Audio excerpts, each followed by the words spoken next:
Welcome to yet another episode in the Beyond Business podcast. My name is Laura. I'm a life coach and I work with women who feel like I've done all the therapies, I've done the Pilates, I'm ticking off my wellness boxes, and still, however, I feel like I can't turn my stuff around. Maybe I know my patterns, maybe I know my triggers, I know my childhood, but I don't know how to change it. And usually this podcast is always an audio podcast, but now I've decided, you know what? Let's make this a video thing, because I personally really enjoy watching video podcasts from time to time, because you can kind of, just see the personality of this person a little bit more. So in saying that, from now on, you can also see us live and in color. Today I want to talk about a really important topic, and I call it the fixing issue. So many people in my world, and I've been trapped in this one too, feel like they have to constantly grow and fix themselves. Nothing is ever good enough. I can remember from myself that when I started with my self journey, let's call it this way, my inner work, I was probably 23. I went through a breakup with my ex-boyfriend, and the personality I had at this time is thinking it was my own fault, and I didn't realize there's always two people to that, right? So I kind of started looking into how to overcome a breakup, how to not feel sad anymore, how to finally be happy again, how to be open again for relationships, because it took me quite a long time to get over it. And I think that was totally fine in terms of the time frame, but in that moment I couldn't really handle that, right? I was freaking out. I was like, this has to be done now. Why is that taking so long?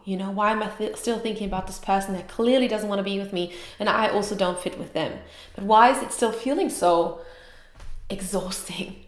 So I started my self-development journey, and fast forward 5 years, I met my new partner. And he was always so chill and so relaxed in himself, and I really, really appreciate that. But I also was a little bit jealous because he was just chill, And I thought, why do I always feel like I have to constantly be better and be bigger? And I remember at one stage in our relationship, we had a fight an argument, let's call it this way. And I was just saying afterwards, why is it always me who have to fix my behaviors? Why is it not you? The classic ego thing where I'm like, why are you not doing this? And now looking back at this, I realized that it was my own self who felt like she's not good enough, right? It was never him. He never once said, Laura, you should figure out your stuff. He was always there backing me up. When I said, hey, I want to work on this, he'd be like, okay, cool, I've got you. So it was always myself who felt like I'm not good enough. I always felt like I'm broken. I literally made vision boards and manifestation lists. I was like, once I've achieved this version of myself, I am going to be so happy and so fulfilled, and it's going to be so easy, and life's going to be flowy and aligned and manifesting and all the crazy abundance words you can put into this world. And I realized the more I ticked off those manifestation lists, the more I ticked off my vision boards, because I did, right? Because I made those steps. I wanted to get there. I still didn't feel the same. I still felt like there's so much more.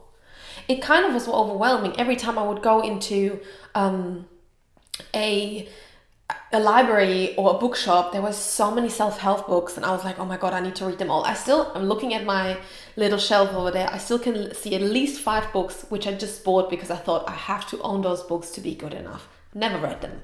Let's be honest, never read them. Also, a little secret maybe. A lot of the times I read those books just the first, let's say 100, 200 pages, and I'm like, oh yeah, I got this. And then I never read them anymore. Who else is like that maybe here?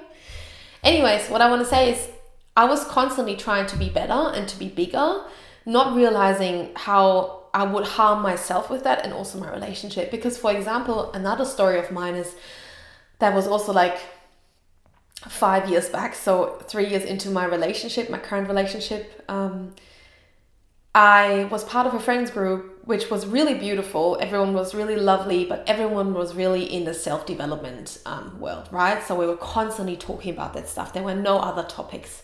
Have you tried this breath work yet? Have you done that workshop? Have you read this book? Have you done that podcast? Oh my God, what's happening? And I kind of slid in there. And in my own insecurities of not being enough, I thought I have to tick all these boxes as well. So there was one day when all my friends my girlfriends, that were all women, did that one workshop, and I haven't done it. And it took me months and months and months, but everyone would always say, you should really do that workshop. It's so good for you, obviously meaning their best. But in my brain, I thought, if I'm not doing that workshop, I'm not belonging. I'm not enough. So what did I do? I literally pushed my boyfriend to do this workshop with me because I thought this would be good for our relationship. We went into this workshop. We did the workshop. And afterwards he was like, yeah, that was nice, but whatever. And I was like, I actually know all this stuff already. And at that moment I realized I don't need to do all the things just because other people think they're great. So this is my first learning for you in this episode. If you want to do a workshop or a course or read a book or watch a movie or follow a diet, a lifestyle, whatever it might be, feel in with yourself. Does it make you feel excited? Maybe puts you on an edge, that's okay. Because we all know how our nervous system is trying to keep you small and uncomfortable. So you need to get out of the comfortable space into an uncomfortable space to grow. But does it feel good? Good edgy, let's call it this way. Because if it doesn't, think about, why do you want to do this thing? Why do you want to follow that lifestyle? Why do you want to follow that lead?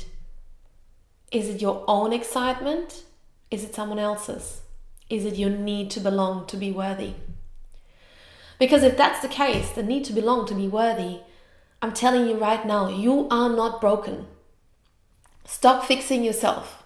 Stop trying to tick more things in just to give you the feeling of, hey, I'm doing something, so obviously I'm in control. That's what we do, right? We put more things on our to-do lists to simulate I'm doing more things, so of course I should grow. Of course I'm going to get better. So once I've ticked all these things off, I'm going to be so happy. It's not happening. It's an illusion. I'm telling you right now. Believe me, I've tried that for like 8 years. And it's only now, I think in the last year, that I realized this is not it. This is not it. The amount of times I went into business coachings and coaching workshops and stuff, and they were all amazing and I always learned something out of them, but sometimes just followed things because in that moment I thought I would have to do it a certain way. If I look back now, I look at a very scared, insecure Laura that just really wanted to belong. That really didn't feel enough. That a Laura that felt like she, in order to be seen and to be respected in that time business world for me, she had to tick all these boxes. So, of course it is easy for me and also for yourself maybe to tell yourself right now, hey, I'm worthy, I'm enough. But you still don't feel it in your heart. And that is because the last 20, 30 years you haven't felt it. Why should you feel it now just because someone tells you? Just because I'm like, hey girl, you're worthy. You not be like, oh my God, yes. Thank you for finally telling me. This is not how it works. So I'm going to go now into a little bit of a coaching aspect here. In saying that, please feel into your body and see if you actually need that right now. Maybe the learning of backing off can also be healing and growth is enough for you today.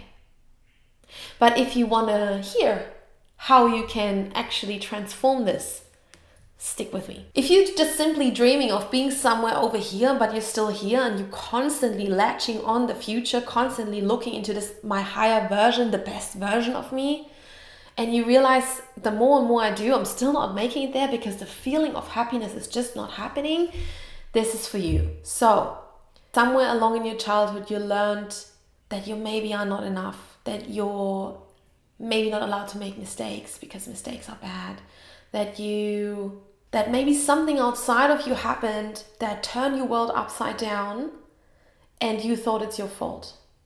I'm not saying that your parents made a mistake here or anyone else, right? Could be. But what happens is that your little children brain is like an empty computer, right? So comes onto this world and it's downloading all the apps, all the programs, regardless if they're good or not. And some of them work really well for you and some don't. But these programs are not yours. That means if something in your environment happens, You are just clicking on one of those programs and you're running with it, not knowing if that's the right one for you or not. I'll give you an example. Maybe your parents split up when you were 7, 8, 9, 10. And you as a kid who's very sensitive, very in their feelings. If you see little kids, they are not reflecting if something is good or bad, right? They feel the feelings, they come up and they express them. So if they are so sensitive to their own feelings, they're equally sensitive to the feelings around themselves. So let's say if your parents split up, sometimes what happens is that little kids think it's their fault. It doesn't matter how many times the parents tell them it's not your fault, it's not your fault. The kids feel it before the parents even split up. Maybe that's the story that you feel as well. So you were trying maybe to hold your family together secretly with, I don't know, delivering your mum muffins to bed, or just telling your siblings that there shouldn't be any fights anymore because you need to be nice and you need to make sure everything is like sweet. You need to make sure that your home, your house feels stable and safe. But then your parents split regardless, and your little child brain is like, that app didn't work. Error, you know? And you program a new thing. I was not enough. What I've been doing wasn't enough. Maybe I'm not good enough. My life is changing. This is scary for a kid. And maybe it was my fault. Your parents would probably say it was not your fault. Your surroundings would say it's not your fault. You as an adult self right now would say it's not your fault. But your kid brain thinks that. And this is the feeling that comes up until today, because you have not actually connected back to this. Now, I'm not saying that you should dig in your childhood and find a trauma. You can. This is one way. I think therapy is a wonderful, wonderful tool to have on the side and to use as well if you have access to it. There's great therapists out there. In my experience, for me, it wasn't enough. I needed to understand how I can change it. And my mind could tell itself 100 times, you're worthy, Laura, just go for it. I just didn't feel it. I still feel it up until today. I'll give you an example from the other day. A friend of mine told me that a behavior pattern I have is sometimes a bit exhausting. And in that moment, for a hot second, 2 voices came up. One was my adult voice being like, oh my God, yes, chance to grow. Good that we're hearing this. How exciting. But then also the little voice, shame. I'm not good enough. Hopefully she still likes me as a friend. Hopefully I'm loved. Oh my God, I can't. So I went into myself for a hot second there. I felt that. I was like a bit sad. And that's also good because that means the feelings are coming up and I'm connected to myself. But that was the not worthiness piece. What if I'm not worthy enough? And I could pull myself out with that. But it was hard. It came up during the whole day. We were hanging up the whole day. And it just came up and up and up and up again. And I always had to ground myself and tell myself it's fine. She just gave you feedback. This is valuable feedback. She still likes you. And like literally give myself 10,000 pep talks during the day. And this is the worthiness piece that comes up because my inner child from like, I'm 32, 33 next week. So from over 20 years ago, learned that once. Do you see where I'm getting at? You can tell yourself 100 times that you're worthy. If your inner connection is not established, it's hard.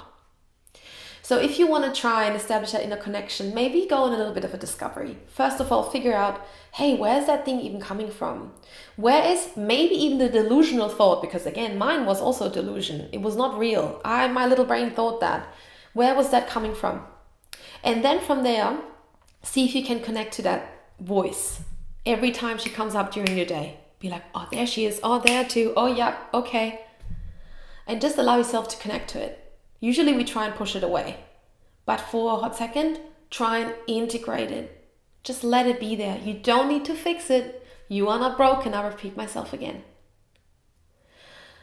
And this is one step that could help you to come back to your calmness and come to something what I'm doing with I can actually catch the voice and I can feel it and I'm okay. And I can name it shame, the feeling that comes up, and I can also hold myself in that shame because shame is it's like a big feeling, right? It doesn't feel good. Let's say this way. It's not like a feeling where you're like, oh my God, yes, shame. It's more like, all right, how do I handle this?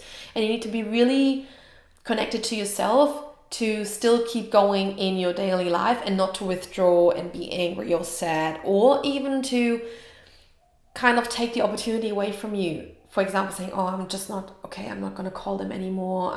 In my friend, for example, I could have gone this way, right? That I'm not messaging her anymore, or that I'm not showing up, or that our dynamic changes. No, she told me this because she's my friend. I have to trust her that she's my friend, and if she tells me those things, she wants them because she's honest, and I appreciate that.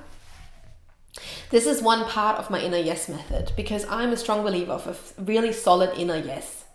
You feel like, okay, yes, this is me, I can do it, and I am worthy, and I can tell myself that, and I can also feel it in myself. Yes, I am. And that inner yes method is one part of my new self-belonging course that is starting in 2 weeks, and I'm so excited. So if you feel right now like this triggered something in you, or that just touched you a little bit, have a look into the self-belonging course just in the bio or down in the show notes. I'm pointing down as if they are down there, because maybe this is your way of getting back to yourself in 6 weeks. Maybe this is your way of not fixing yourself, actually coming back and realizing how amazing you are, because all of these pieces that we have inside of us, all of these crazy voices, crazy, not obviously the Lulu crazy, just a bit wild, a bit loud, they are part of us and they're here for a reason. And really owning these pieces and holding them is coming back to inner yes. And this is what gives you calmness. This is what gives you saying no to people, saying, sorry, this is not working for me right now. I don't have the capacity. This is what helps you to detach from the crazy comparison if you have a business, and actually relax in your business and attract the people in and really just pull people in magnetically. This helps you manifesting, and most importantly, this helps you to feel calm and happy today. Not in 10 years with a journaling person, not in 5 months when you finally reach that money goal. No, that helps you calmness and relaxing your nervous system right now. So if you feel like this is your jam, have a look into self-belonging. There's still a few spots left. I would love to see you there. Next time we're talking about how boundaries are not actually walls you're putting up, but they're actually invitations for a deeper connection. And why setting boundaries is amazing, and how I teach you to do boundaries a bit better and actually stick to the boundaries, especially the ones inside of you. Have a good day.